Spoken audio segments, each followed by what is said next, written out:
Okay, so what are we talking about tonight? Well, boop. We're going to talk about wedding stuff. Well, tracking wedding stuff anyway. Generally, when there's a wedding or you have a big event that goes on, you generally tend to need to have an idea of how many people are coming, right? So either you can figure out how much food you're going to make, or if you're going to cater food, it's important to have an idea of approximately how many people you anticipate to have. So tonight we're going to do a couple things. We're going to put ourselves together a table to track who we invited, whether they're going to come or not, what kind of entree they may have, right? And any additional accommodations. Plus a couple of other things along the way that we're going to add here near the end. So, let's get started.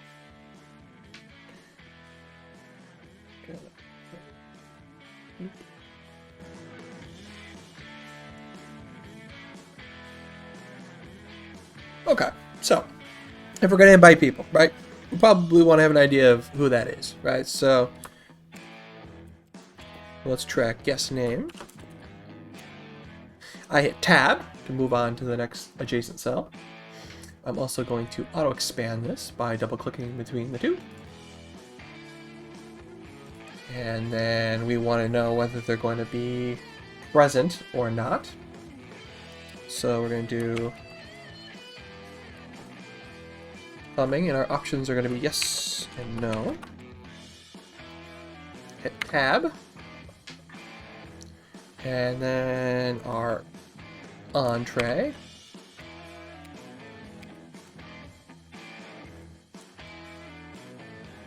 Entree selection. And our options are going to be chicken, CKN, beef, or vegan. I'm selecting tab again. And I'm also going to have in here additional special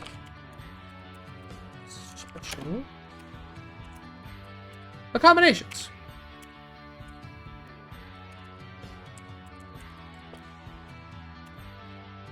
Okay, so I purposely didn't auto expand the other ones so I could show you that you can't do these multiple together. So let's add it so we can see them all. And then click in A, and drag across, let go. And then I'm going to get my little expando handle between the two and double click. Okay, so now we can see all of the things we've put in here. And now that we have that in there, we've got our headers. And we're going to turn this into a table so we can make some better use of it. I'm going to highlight all the things. And I'm going to scoot us down to, we'll just say 40. Why not? We're not going to use all of it, but I'm just making the table bigger than we need. Then we're going to go up to the top of the ribbon and choose the format is table option.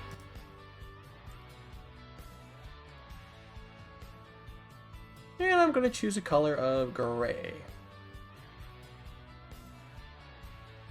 I'm then going to check the box. My table has headers. Very good. And click OK.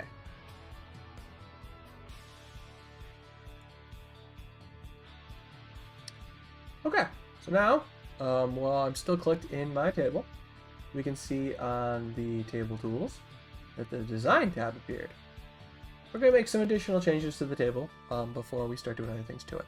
We're going to change the name of the table, right? Because table 1, it doesn't really tell us a whole lot, right? So this is our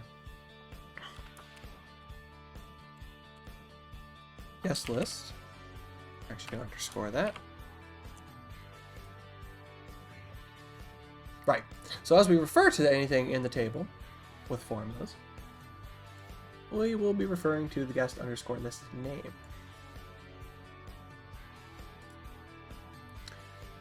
So with that in there, We're also going to set up a little bit of additional framework, because we want to be able to get a sum of how many entrees that we need of each kind, right? So you're going to send out in the mail, or maybe you'll email, or maybe it's just whatever you got to do to ask the people that you want to have at your event, in this case wedding, what kind of option they want to have, right? So since we want to figure out what our portions are going to look like for the different options, we're going to make something to track that. So instead of F, we're going to do, we'll call it entree stats. Why not? Entree stats. I'm going to highlight F1 and G1. I'm going to merge and center to bring them together. Now, something I do want to point out is that you'll notice under the first E in the word entree, there's an accent over it. I did not do anything to make that appear. Excel knows that entree is spelled with the accent on the first E, so it added it automatically. Because you'll notice that anywhere that entree appears, that's the way it's going to write out. Right, it's going to do that. Okay, so, like I said, as I showed over here in column C, we're going to have 3 options. Chicken, beef, and vegan. You can have more, you can have less. Whatever works for you. Right, so we want to track that. So, exactly is the way we're going to build the formulas in the table is the way I'm going to spell these statistics. So we're going to have chicken. And we have beef. And vegan. And then I'm going to add a little bit of formatting to make this a little, stand out a little bit more. So I'm going to come up here to the borders. I'm going to click the button. I'm going to do 2 things. I'm going to apply all borders and the thick box border. So I'll do all borders first, and then I'll go back and do a thick box border. So now I click off of our selection. We can clearly tell now that this has been kind of grouped together, right? The nice thing with Excel is that you can have your different names of things. I don't want to call it tags. The headers of your data formatted next to what you're working with, right? So it's a little easier to just instantly look at this and know that the word chicken's right there. So whatever is right next to it in this nice little box is what we're talking about, right? It gives a little bit of visual information, right, for us to work off of. So let's see here. All right, let's build this part out and we'll work on the second half. So we know that in A, we could type anything in here, right? Because anybody could be, any name could show up in there, right? So we're not going to do anything with data validation in this box, right? So I have some example names we're going to play with. So I'm going to bring these over. Now you could obviously type whoever, you're going to have come, but for this example, I'm going to drop some names in here.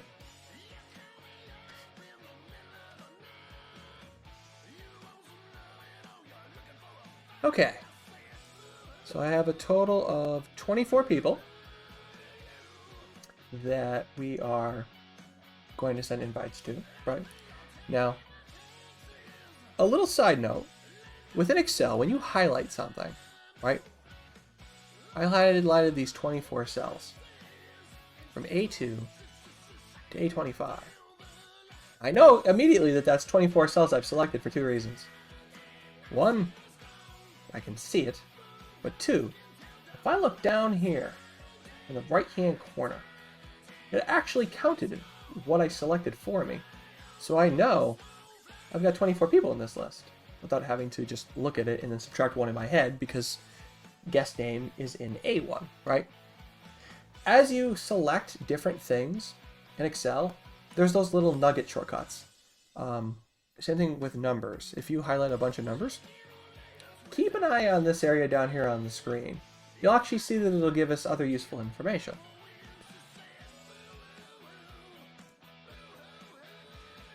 Okay, so now we know that either someone is going to be coming or they're not, right?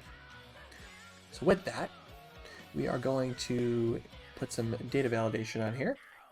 So I'm going to click on top of B1 with a little black down arrow so that it only selects to the table, right? It didn't shoot off into outer space behind my head, right? If I turn my head down here, right? So we're going to go up to the data tab and we are going to go to data validation. And we're going to select the list because there's only two options that we're going to have here. And we're either going to do yes, they are coming, comma, and an N, no, they're not. And click enter. So now, I'm going to expand out the list. I have Y's and N's. Nice and easy. When it comes to our entree selection, we're going to do the same thing. We'll go to data validation.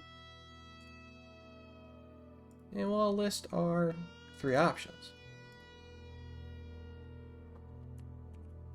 So we got beef, chicken, and vegan. Now, the way I type these in here, right now, in previous examples, I've pointed this back to a list, right? And in this case, I just wanted to show you what happens here. I type this in alphabetical order, right? B, C, V. And when I click OK, I get beef, chicken, vegan, right? If I did not type them in there like that, and say I had, let's see, if I did, let's say, chocolate in front of beef, for whatever reason, right? And I click OK. That's how it's going to show up in the list. Now, I prefer, when entering stuff in Excel, for it to be in alphabetical order. Or in this case, Excel calls it ascending order, right? When you type stuff in a data validation list, it will appear in the order you type it in. So it's incredibly important to make sure that you type your stuff in a way that makes sense to you. To me, it only makes sense to do it in ascending order because that's the easiest to look at, right? Alphabetic. Everybody knows the alphabet, right? So I'm going to hop that out of there and go back to our normal three options. Bing, bang, boom. Beef, chicken, vegan. Okay. So now we got our options in here. I'm not going to do anything to the special accommodations section. We're just going to leave this as another field that we could fill out if we needed it, right? So, we're going to be under the general assumption that spend some time, and our peeps have started to let us know whether they're going to come or not, right? So now we're going to start putting our information into our sheet. So, we can know that the majority of the people that are going to come, or the majority of the people that we asked are going to come, right? Obviously, we'll have some no's. It happens. But instead of typing these one at a time for every single person here, we can make this a little easier on ourselves. I'll put a yes, a capital Y in here, right? And what I'm going to do is I'm going to click in the drag handle and drag the S's down. I'm also going to center it so it's a little easier to see. So I'm going to go to Home and then click on the little center button to bring everybody over to the middle here. So it's a little easier to see what we got going on. I'm actually going to apply that to all of it. Boop. So now we could change whichever ones that we know that aren't coming to no's without having to type a whole bunch in here, right? So now we could say that we know that Dorothy Fur can't make it, so we put an N in there for the no, right? And then let's say, in addition to her, that Sharon Bean also can't make it, right?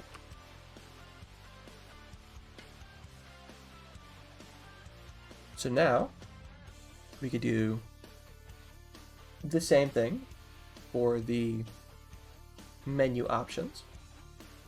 We can drop down from the list, and we could take the one that was the most prevalent, right? So we could say chicken's usually a pretty popular option when it comes to catering. So we can click in there, and we can drag through, right? And that would show us all chicken. Or we could say that perhaps that maybe only the first half of our list was going to be just chicken, right? So I'm going to hit Control-Z on my keyboard to undo what I did. And I'm going to redrag.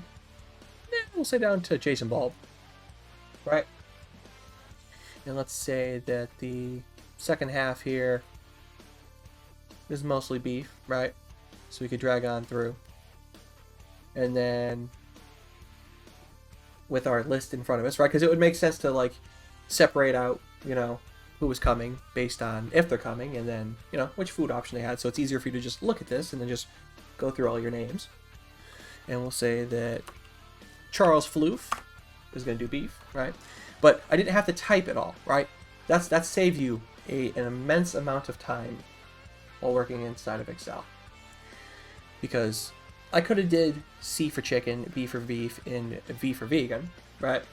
But I could save a whole bunch of typing by just plopping in one of the examples and then just putting it where it needs to go, right? So we also know that we have a couple people here that are going to do the vegan option.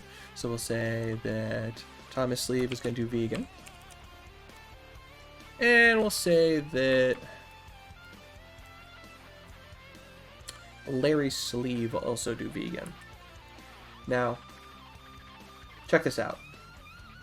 I typed the capital V, and I purposely didn't keep typing. Excel can see something here. It captured a pattern. It can tell inside of this list that the word vegan already exists in the list above. So instead of me having to completely type the word vegan again, I can click enter. Yeah, type the rest of it for me. To put it in there. Because Excel, what does it do? Pattern recognition. It's a blessing and a curse. It's one of those things you have to be really careful while working in Excel, because it really does enjoy to toy with people's emotions and minds. In this case, it made perfectly good sense for it to autofill the rest of that, because we enforced data validation on these. So these are only 3 options you can put in here, right? If I try to type something in here, say a burger, yeah, it's gonna laugh at me because we tied this in to only allow those 3 options. Now, if I click retry, it's gonna allow me to clear that, right? And if I click enter again, it's just gonna laugh at me. If I click cancel, it'll actually clear out the cell.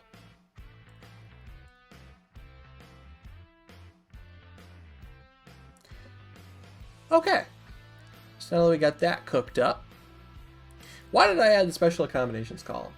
Well, simply put, I don't have any formulas that are going to play with this particular column, but people are people, right? And you may very well need to, when laying out your tables for the event, maybe someone needs a little bit of a closer seat to the entrance, right? Some people don't walk terribly well. Sometimes you can have folks that have a disability that can make moving around difficult, right? So we could say here that we need to make sure that for Carol Proto, that she is positioned near the entrance.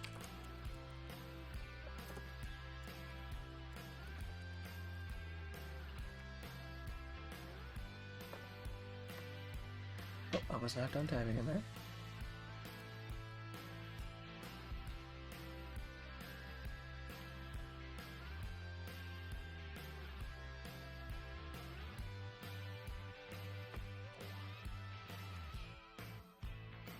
I'm going to double tap on this to extend that. Right.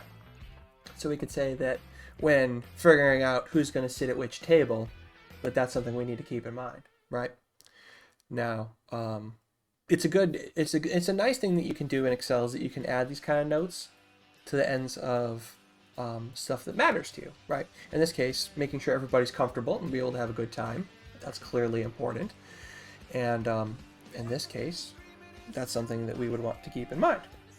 And when you lay out everything you need to work with in a way that makes sense, then it's easy enough for you to just make an informed decision. So, with that in mind, we now know how many of each entree we have, right? But let's get the list added up here, right? So we know that we have these lovely 3 options. And here they all are, right? There's a total of 24 guests. And there's that little count again, 24. So we know we didn't forget anybody, right? Now, obviously, if you had a blank cell, you would instantly see that someone's missing, right? If I didn't have an option filled out here, if I were to reselect it and include the blank, well, there's only 23 cells that have stuff in them. So we're missing one. So, we're now going to have Excel do a little bit of math for us. And we are going to click in the cell G2, right? That's where I'm at. And I'm going to tap up here in the formula bar, and I'm going to do an equal symbol. Now, what kind of calculation do we want to do here? Well, we know that we want to add together how many of each type of thing that we have on the menu here, right? So this isn't going to be a sum because these aren't numbers. It's written text. So what we want to do is we want to count. We want to count how many portions of chicken that we have on the menu. All right, so we're going to do count if, open a parenthesis. So our range, I'm going to bring my mouse over here. You see this little thing that popped up down here? This is the, I'm going to call it the builder hint. I don't know if Microsoft has a name for this thing. But what it does is it tells you what is the required information when using a formula. In the case of count if, we need to provide 2 things. 2 things. We need to give it where to look and what we're looking for.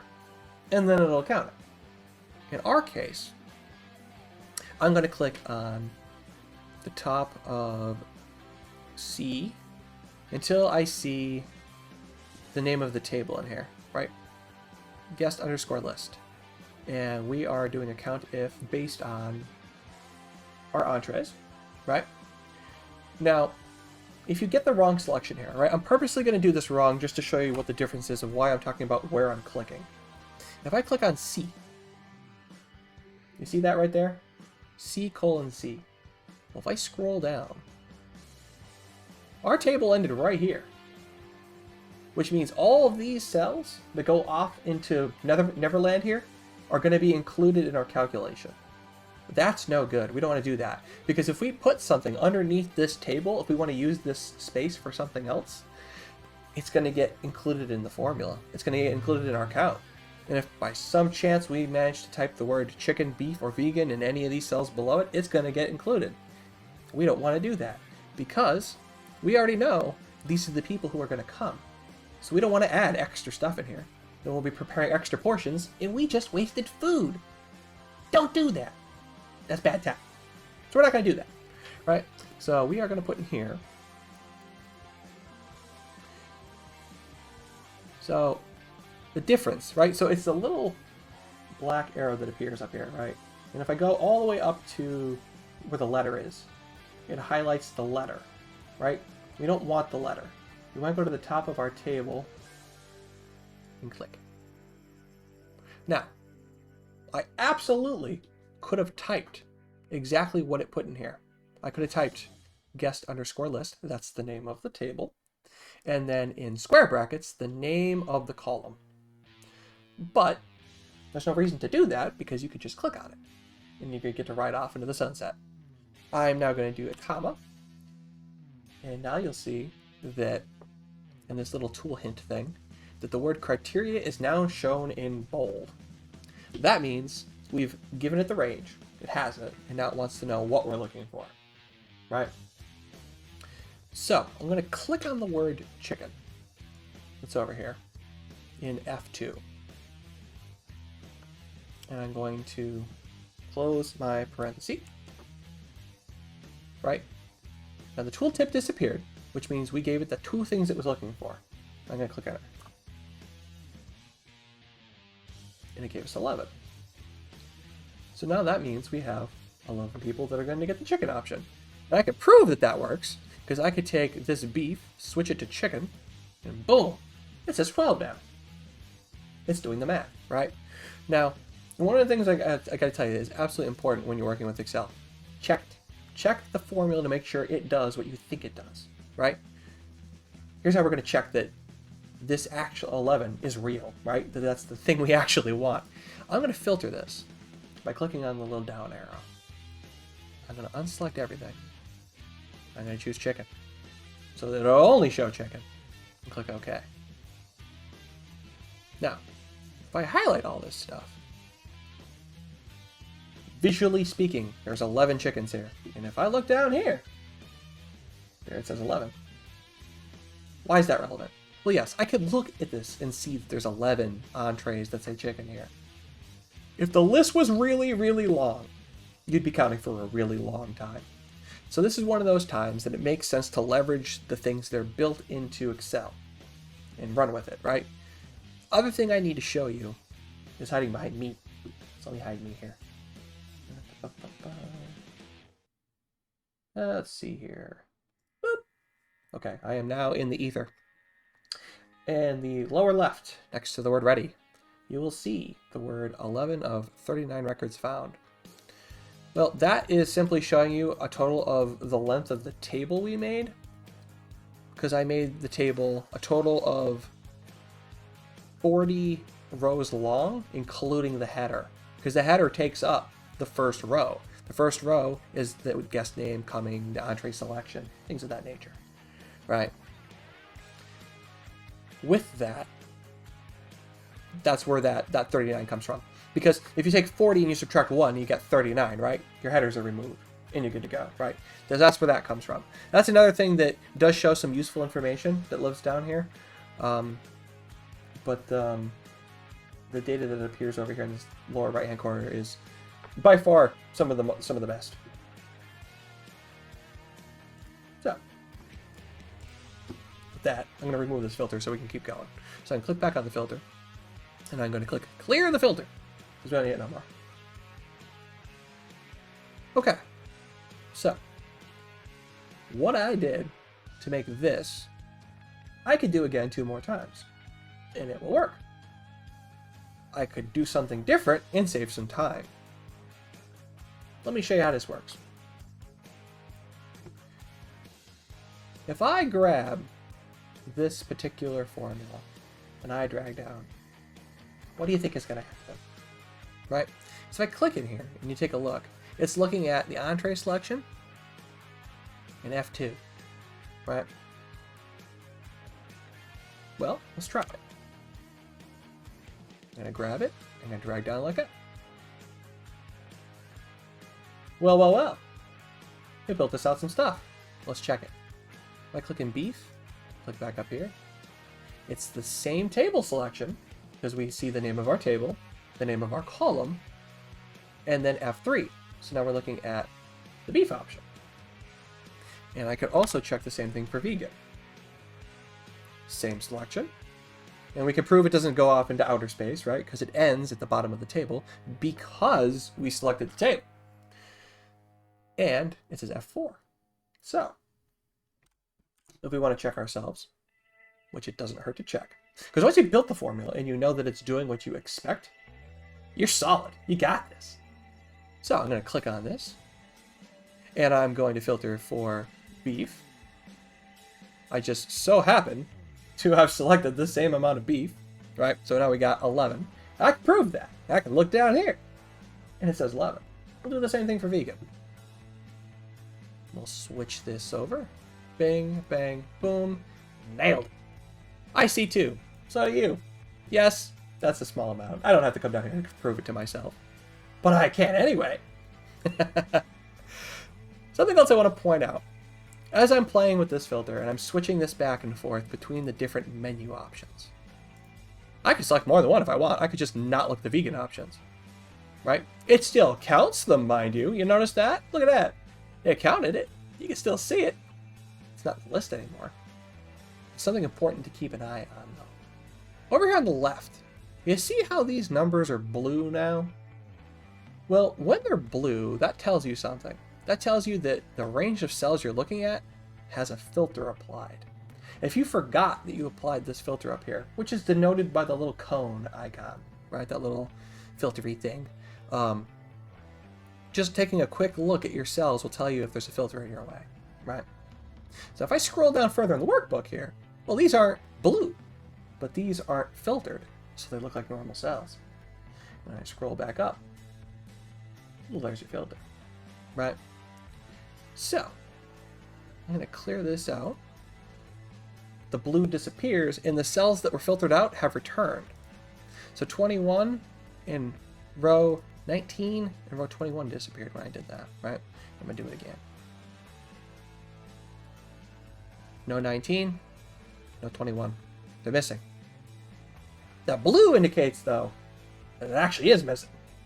And you need, if you want to see it, to put it back. Now, interestingly enough, I had selected cell 21. I can't see it. My green indicator. Oh, it's lunchtime. Excuse me. It's lunch time. Thank you for the phone. It's still showing with the green, right? I have it selected, but I can't see it anymore. Now, if you look up here in the formula bar, it still says the word vegan. Well, the cell still exists. We just can't see it. And since I had it clicked before I reapplied the filter, well, it just kind of got moshed, got smushed. We'll clear that filter.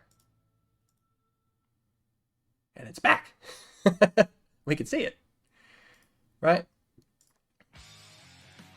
Oh, I just noticed something. So when I dragged that formula down earlier through here, you notice how the border... Let's switch my view here. Aha! The border's not bold no more. Remember how I told you Excel is a little bit of a blessing and a curse with the way it works? Well, this is one of those times. When you drag a formula down, it does things. Could be good things, could be bad things. If I drag this formula further down, it's gonna break, right? This is gonna be intentional. And I drag it down. Well, what did it just do? Well, it extended out the border, right? It kept the formatting I made, right? But it truncated the bottom line because the cell that I selected, the bottom border, was a thin line. And I had a thicker border on the bottom. But this is one of those things that Excel will keep the formatting of the cell you're on, and then things roll on down through, right? So I want to fix that. I don't want it to look like that. So I'm going to hit Control-Z on my keyboard to undo that nonsense. And I'm just going to reselect what I want to have the thick border. And click it to reapply it. Now I could go back into this list here and click on thick box border. Well, the thing is that Excel holds on to this information with the last thing it did. So I could just click on the button. And now when I unhighlight it, it's the right size again. I got what I'm working for. Looks pretty nice. I don't know, it's useful. What do you want from me? It's a data tracking sheet. Okay. Let me see here now. So we're going to cook some other things up in here to make this a little easier to look at. Now, since we know most people are coming, it doesn't make a lot of sense to add coloring to see who's coming, right? Because we know the majority of who's coming. But maybe we want to make stand out in our list who isn't coming, right? Let's do that. So what I'm going to do is I'm going to select everything in the table, right? And if I scroll down, you can see I'm only looking at the table, right? It doesn't run off into outer space without me here. And I'm going to go up to conditional formatting. I'm now going to go to manage rules. We're going to make a new one. we are going to use a formula to determine which cells to format. Because what we want to do is we want the people who aren't coming to stand out so we can quickly look at it and know that they're not going to be at the venue, right? So I'm going to do an equal symbol, and we know because we have a column for it, and column B is whether someone's going to appear or not, right? So I'm going to do equals dollar symbol B1 is equal to, in double quotes, capital N, right? And double quotes to close. Now, what do we want this to look like? Well, we want it to stand out, and we want to know that they're not coming. So generally, in Excel, green means good, red means bad, right? So if someone's not coming, we'll just format them as red, so it makes it stand out. So we'll go to Format, and we'll go to the Fill, and we'll choose a flavor of red that does not hurt our eyes. Yeah, let's choose something that hurts a little less here. Let's do like a darker red.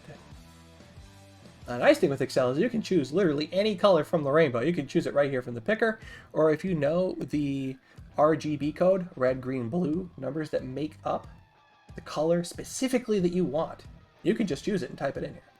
In this case, I just want a shade of red that doesn't hurt to look at. So I slide it down, new color is a slightly darker red. A little less painful, right? Click OK. And black mixed in with red is a little hard to look at too, right? So let's go back to our format and let's change it so that the font is going to be white. Now, granted, funny enough, white doesn't show up in the preview here because, well, the background's that color. Don't worry about it. Click OK.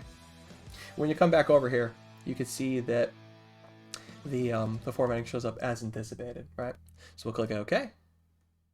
And I'm going to have to fix the formula. I don't know why Excel does that. I told it I wanted everything. Oh, that's right. I wanted to...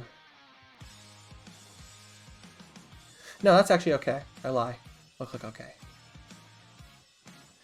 Oh!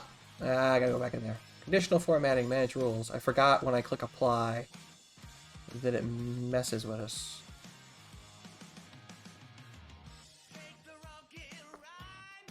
A, B, C, and D. A colon B. I know when I apply this, it's gonna mess this up, so we gotta fix this too.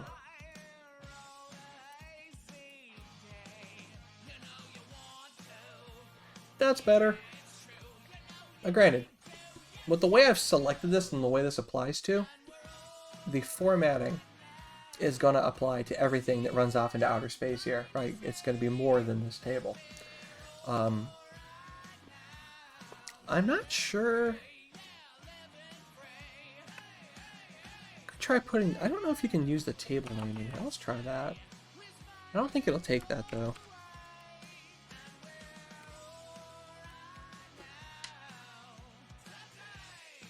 Yeah, see, it converts it back. Now, there's nothing really wrong with that, with this level of selection, because I can click OK. But if I expand our table by 1, boop, and now it goes down to 41, which means we now have a total of 40 cells in our table, right? And we go back into our conditional formatting. It does auto-adjust it. Okay. I did not think it did that. Alright, that works fine then. So then as the table grows, the rule does update. I don't remember that there was an older version of Excel that didn't do that. I guess 13, they fixed that. Yeah! Alright, that's better. Okay. So, now that I've got some coloring in here, we can see there's a mistake I made a little while ago. I chose an entree option for someone who ain't coming. 2 someones who didn't come, right? Well, that would have been wasteful. I would have had 2 extra portions of beef for people who aren't coming, right? Now granted, naturally, you may make some extra portions of the food that you want to make, and that's perfectly fine. But the reality is that the extra stuff is extra only if you know it's extra, right? If you make a bunch of extra stuff and it was an intentional extra, well then it's a mistake, right? So let's get rid of those in there, right? So we don't need that portion of beef. And we don't need that portion of beef. Now I did that, and our formula updated. There was 11 in here a minute ago, and now it's 9. I'll put it back just to prove that's how that works. Boom! And I'm gonna take it away again. Aha! So, we can now know that out of the 24 people that are in this list, that we can actually see that if I highlight these numbers, well, there's 24 people in the list, and I now have 22 people who are coming, so there should be a total of 22 entrees recorded, right? Run with that. Look down here again. I have some stuff. So it did 3 different things that appear down here. It summarized it to tell us that there's a total of 22, which is correct because 2 people aren't coming from the list that we sent out. A count, which means that it counted the amount of cells. It didn't summarize them, it counted them. I have 3 selected, so that's why it says 3. And an average. Average doesn't do us a whole lot of good in this particular example because it doesn't matter that an average based on entree selections. But as you do other things in Excel, an average of, say, grades that you had on a test, or some other statistical data you can play with, that you may want an average. It's actually really easy to get an average. Just highlight the stuff you want to average and just look down there. You can see it. Now, great, if you want to work with that average in something, then you could take it and you can run with it, right? You can put it in its own cell and make the average, right? So you can select it and have that, or I can actually type in the cell average and average them. It's gonna be the same number, right?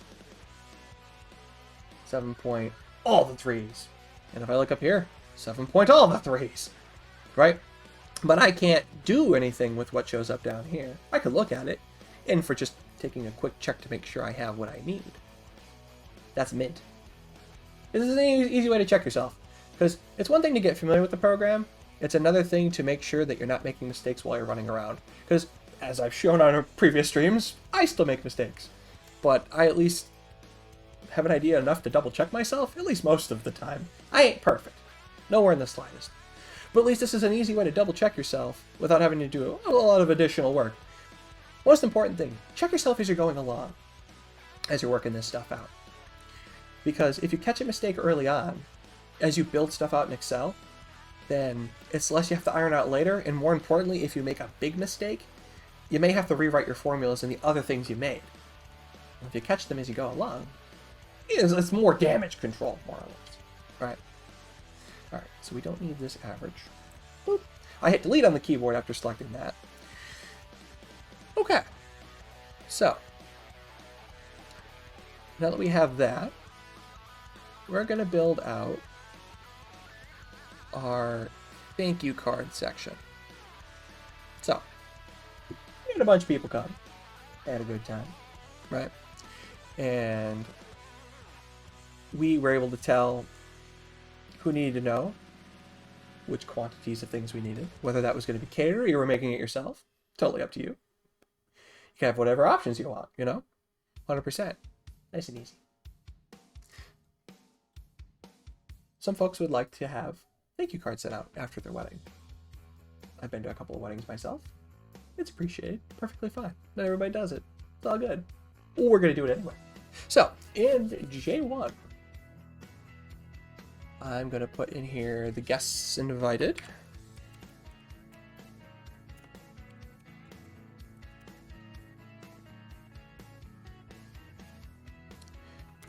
And then I'm going to have our show.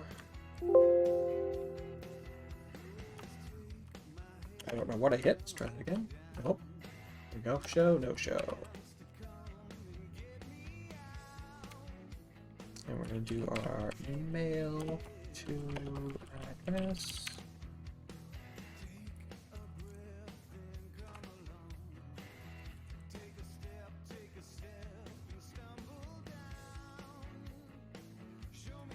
Yeah. So I typed it out. I clicked tab after everything I filled out there. I'm going to highlight the cells. give that a good old double tap. And now we can see everything in here, right? So then we're going to make another little table. Nothing too insane here. So I'm going to highlight our cells. I'll write down the same length just for simplicity's sake here. Keep it uniform if we will. And I don't want conditional formatting. I want to format that as a table. Now I use a different color. We'll use blue this time. I have headers. I'll click OK. I'm actually going to make that a little wider. Okay. So, we know that we have the people we invited, right? And instead of typing a whole bunch of stuff, we're just going to bring over our list of people by highlighting them, right-clicking, choosing copy. I'm going to right-click over here and choose the paste values option. Now I brought everybody over here, including the two people who we didn't have intention on coming, right? They said no, they weren't going to come, right? So I could come in here and remove Dorothy Fur and Sharon Bean, or I could prevent them from being copied over altogether, right? Let's do it. I'm going to Control-Z on the keyboard to make that disappear. I'm going to click Escape on the keyboard to unhighlight that selection. And here's what's going to happen. I'm going to filter this to only show the people who RSVP'd.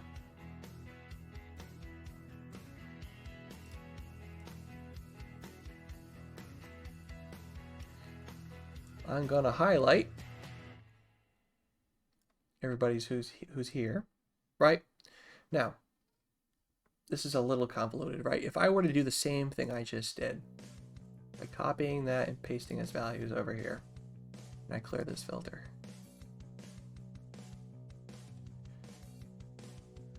you could see that it excluded the people that I hid, right?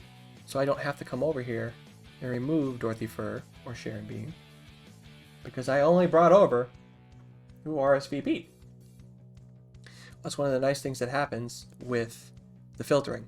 Now, something that you might have been concerned about, myself included, is when I went to paste this over here as values, was it going to skip cells? Well, depending on your version of Office, you might get kind of different behavior there. I know within 2013 or newer, it works as you would anticipate it working. I'm not going to say correctly. There's nothing about this program is correct. It's the way you would anticipate the program to behave. That's a big thing with working with Excel, all about anticipated behavior, right? So, we can now say that these are everybody that RSVP'd. So, in our show to no show, I'm just going to put capital Y, and I'm just going to drag it on down through. I'm going to center it because I like that. Now, I did not put the conditional formatting in here. I can. This could also prevent me from typing no or yes, right? If I wanted to enforce that. In this case, this is simply just whether they showed up or not. So in the end, I'm not going to run any kind of formulas against any of this to count it, right? It's good form to only allow in the cells what you need. Because if you do end up in the future wanting to run a count against this, well, I can highlight them and look at it, right? But it is good. I'm going to call it good form to only allow what you want to put in your cell to actually be allowed to be typed in the cell, right? So I'm going to go back to data. I'm going to go to data validation. Oh, I skipped something. Hang on a second. Okay, I'm going to go boop, data validation, data validation. I'm going to say a list. And our two options that we had the other one. Yes. I don't know. Capital Y, comma, capital N. Look, enter. Okay. Excel's not happy with me. Why isn't it happy with me? Well, I gave it two options, and there's something in this cell that's not either of those two options. So it actually threw a little caret in here in the upper left-hand corner. And if I click on that, I'm going to have a little exclamation point waiting for me over here.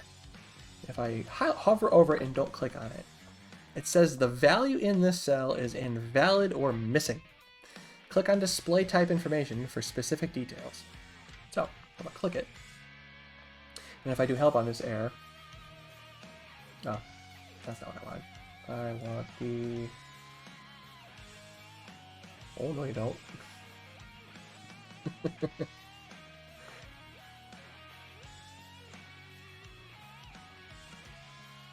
Display information type is the one I meant to click on.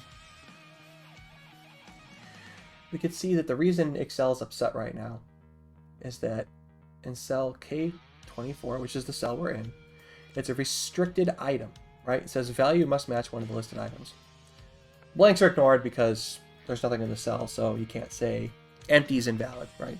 Totally fine.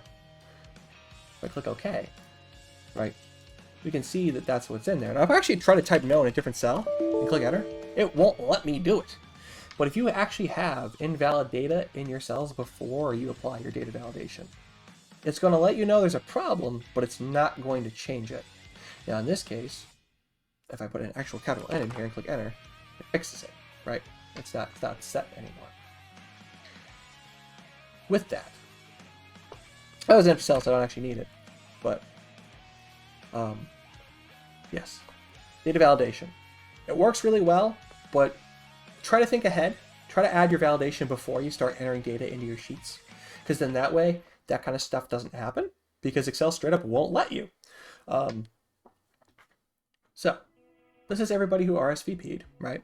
Dorothy Fur and Sharon Bean so happenly did not actually show up, right? If they did, I could have brought them over here, right? But now, out of everybody who RSVP'd, we'll say that Samuel Bulb didn't come,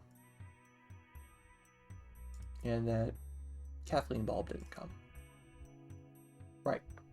So, now that we know that,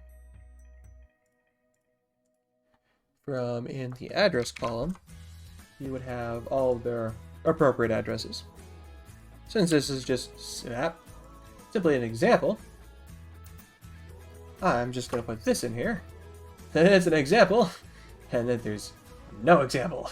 I could have made some fake addresses, but honestly, yeah, there's no point to it. You get the idea, right? Naturally, you would put everybody's actual address in here. In this case, we're going to run with the example, because it don't make no difference. Now, since these two folks didn't come, then we're not going to send them a thank you card for them coming, because that would probably cause some confusion. Like, huh, you remember going to this, honey? No, not really. You're welcome? Like, you know, try not to confuse the people, you know? You get some mail in the mail, and you don't know what it is. That would be one to really confuse her real good. I don't know, maybe you want to do that. I wouldn't want to be confusing people. So we purposely don't want to confuse them, right? So, from here, you now have a nice, neat little list of everybody who appeared and didn't appear. And in the case of the folks who didn't come, well, let's add some formatting like we did over here to make them stand out, right? So let us highlight. We can go back to our home ribbon. Conditional formatting. And manage rules. We're going to use the same kind of thought process to build this one out. We're going to make a new rule. And a formula to determine which cells to format. We will do an equal symbol. We are looking at the K column, right? Because K was our show, no show, right? So we will do the same thing, and we'll do a dollar symbol, a capital K, a number 1. Every single conditional formatting rule that's based on a formula, you want to start at the top of your data, even if it isn't your data. In this case, it's a column header. If I started this at K2, I'm going to do it to show you what happens. There's a reason I'm doing what I'm doing here, right? There's 2 reasons I'm doing what I'm doing here. One, that dollar symbol, right? What's that dollar symbol all about? I keep using it, but I haven't explained what it is. Dollar symbols in Excel are to absolute something in Excel. It absolutes either the row or it absolutes the column of the thing we're looking at. In this case, we know that our formula has to look down, right? So it's looking in the same column, but the row, we're looking in the same column. That column is locked. We're not looking left and right in the columns, but we're looking through all the rows. So to lock the formula, we'll only look Everything that's in just this column, we use the dollar symbol before the letter K. If I only wanted this formula to apply, let's look up to apply based on one cell, I would actually dollar symbol both sides of that K, and then put in the 1. If I applied that, what's going to do is it's only going to look at show no show, because that's K1, and nothing else, because I've locked the column and the row. How do you know the difference between the two? Well, here's an easy way to remember it. Columns hold things up, right? Colosseum of Rome. It's got columns. And columns hold up the upper side of the building. Well, columns go up and down. Rows go left and right, right?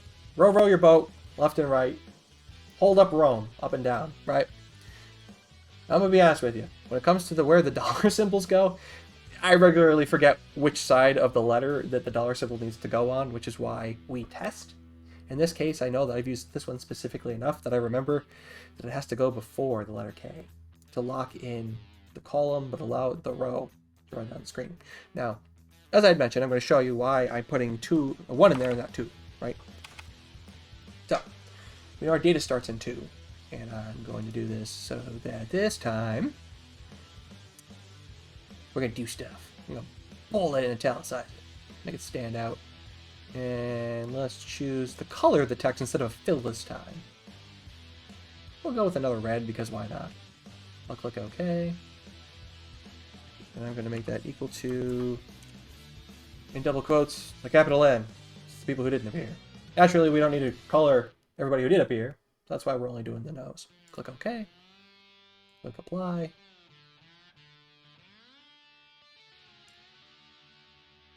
I didn't shift my data. Interesting. I swear Microsoft is fixing this stuff all the time. What would normally happen, or at least what used to happen, is that it would shift everything by 1. So out of all the N's I had selected, it would be these that were selected, and not the ones above it. But I'm going to be honest with you, when push comes to shove, I prefer it to select everything in my table, for the simple reason my range changed. Let's see here. J through M.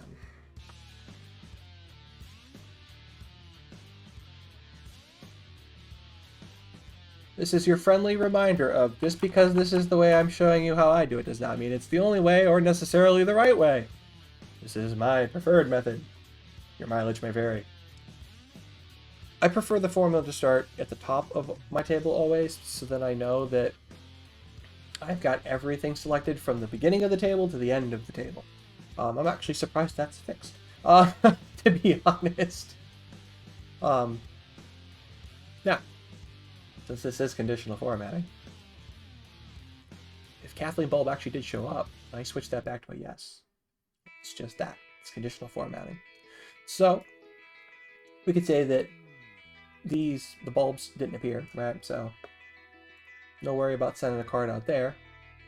And then over here is your thank you card set. So, this is a lot of people to have to send cards to, right?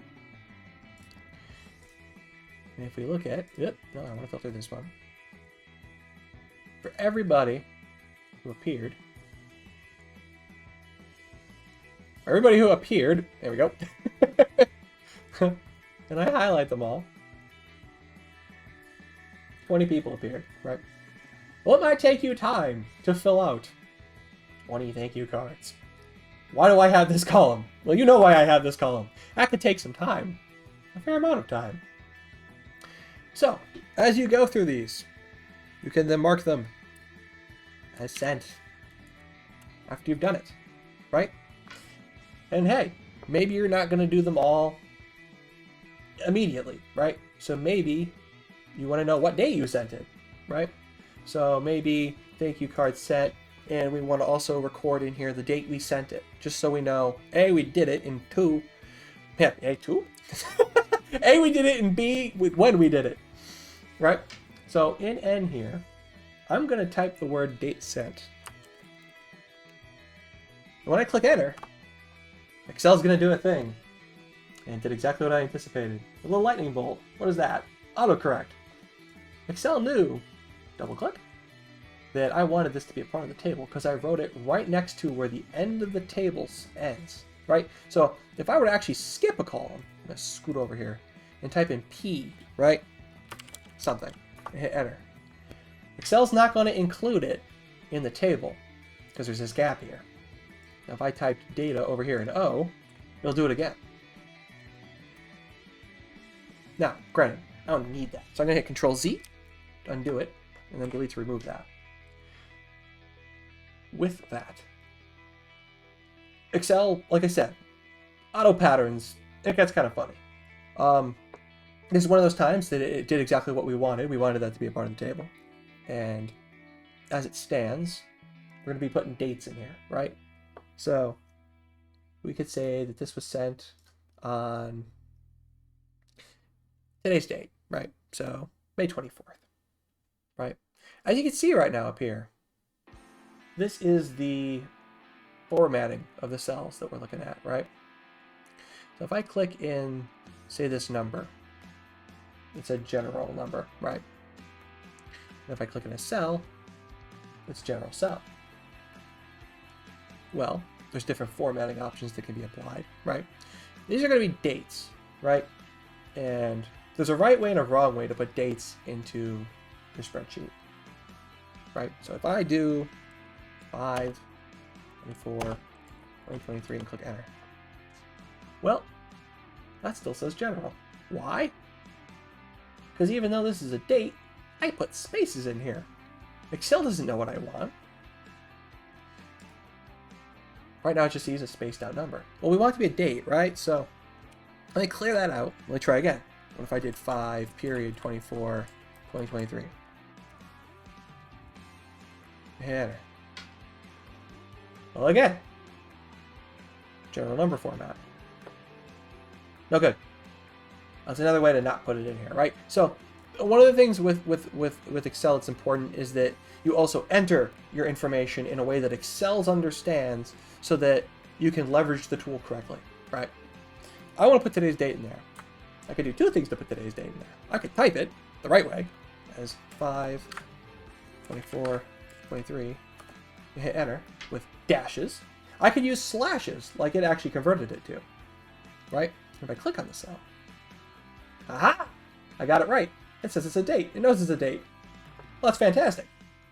If I did something that I needed to work with these dates, and I wanted to filter based on date, I could tell you right now, this won't look like this if I do it wrong, right? You see how it says 2023, it shows the year, the month, and the day. Let me undo that and put it in there wrong.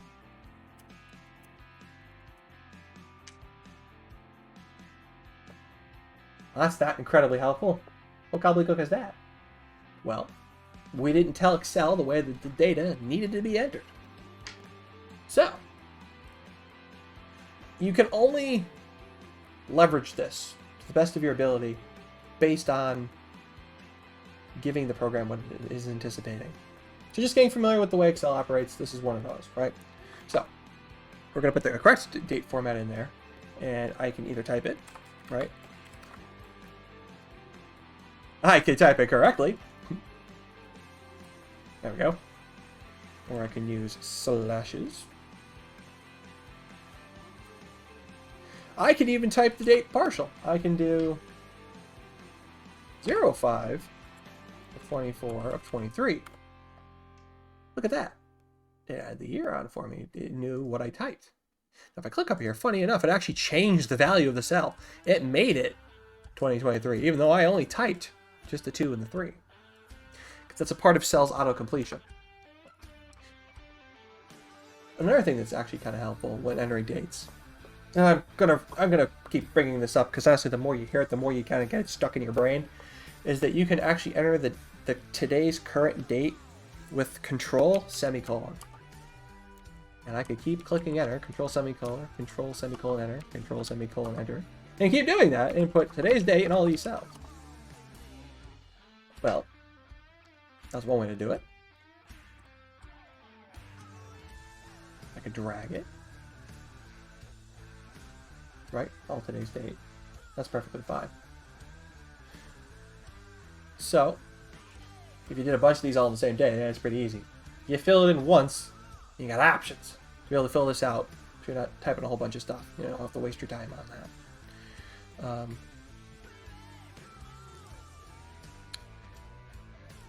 Okay, so we got that. And we're going to say that everything was sent out today. I'm going to clear the filter. And lo and behold, check this out. I dragged that through, but it skipped these 2 cells. Well, those cells were missing. They weren't visible. So when I did the drag through, it actually ignored the fact that I didn't actually... it didn't fill them because it ignored them because they were hidden. Excuse me. There we go. So, we now know who came.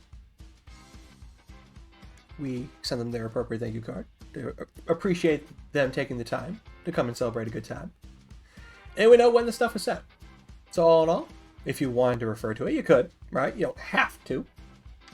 I may be a crazy protege on the internet talking about Excel and wedding dates, but it's a functioning example, and maybe you get something out of it.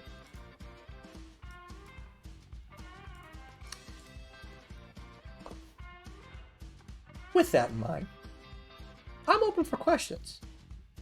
If there's anything you don't understand, or if there's something you'd like me to explain further.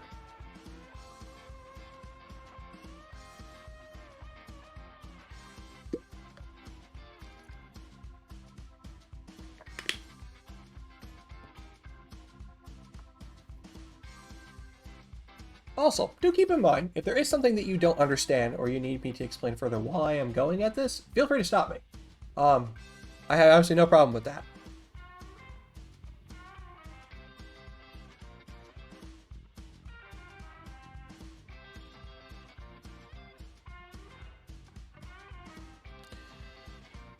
Okay, well, if we don't have any questions, then I'm going to wrap this up here. I would like to remind you that you can find me on Twitter. Twitter is where I post. It's Twitter, and my handle is TechHead41. Same thing as that here on Twitch. And if you look on my Twitch page in the About section, you can also click on that little link, and it'll take you to there, and you've got some other info about the channel too, where I post class, the class topics that usually the day of. Today I promptly kind of forgot. I thought about it after the fact later in the day, which is why I talked about it at 2 o'clock in the afternoon instead of like 8. If you have any things that you would like to have a little show and tell with, also on Twitter, I have a post that's pinned to the top of my page. Go ahead, drop a comment in there if there is something you would like me to show and tell. It could be about Microsoft Office, it could be about the computer in general. I can't really promise much of anything, but if it's something that I think I can show and tell in a reasonable manner that would make sense, I'm game to give it a try. I know that sooner or later I'm probably going to have some examples where I talk about actually using Windows 10, Windows 11, and doing things like installing printers and maybe setting up stuff that you may want to use on the computer. So if you have an idea if there's anything you want, keep me posted, and we could take it from there. Okay, I'm going to ask you to stick around for a brief moment while I see who is online. And I'm going to rate us over to somebody.